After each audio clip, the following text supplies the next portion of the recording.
আসসালামু আলাইকুম। সম্মানিত সুধী দর্শক মণ্ডলী, সকলকে আন্তরিক সালাম, ভালোবাসা এবং শুভকামনা জানাচ্ছি। সেই সাথে আপনাদের সুস্বাস্থ্য এবং দীর্ঘায়ু কামনা করছি। বাংলাদেশে যদি ন্যায় ও ইনসাফ ভিত্তিক সমাজ কায়েম হয় তাহলে মানুষ কত উপকৃত হবে। বাংলাদেশ জামাত ইসলামী দেশের জনগণকে কোনো কিছু অন্যায়ভাবে চাপিয়ে দিবে না।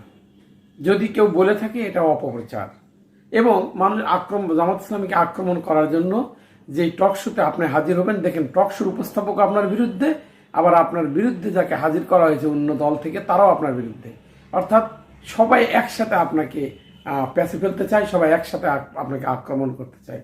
কিন্তু ইসলাম এমন একটি অর্থব্যবস্থা যে অর্থব্যবস্থা চালু হলে সুদভিত্তিক অর্থব্যবস্থা মানুষ ঘৃণা করবে, মানুষ সুদী ব্যবস্থাকে ঘৃণা করে প্রত্যাখ্যান করবে।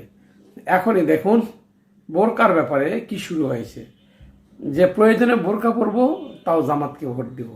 এই যে এরকম করে আগ্রহ সৃষ্টি করা হবে, কাউকে চাপিয়ে দেওয়া হবে না। কারণ এই ব্যবস্থাটা যখন বুঝতে পারবে ইসলামিক অর্থ ব্যবস্থা, সমাজ ব্যবস্থা, রাষ্ট্রীয় কাঠামো যেভাবে তৈরি হবে, মানুষ এটার প্রতি আগ্রহী হবে, এটার প্রতি ইন্টারেস্টেড হবে এবং মানুষ দলে দলে এই ব্যবস্থার প্রতি মানুষ ঝুঁকে পড়বে। দেখুন কি বলে।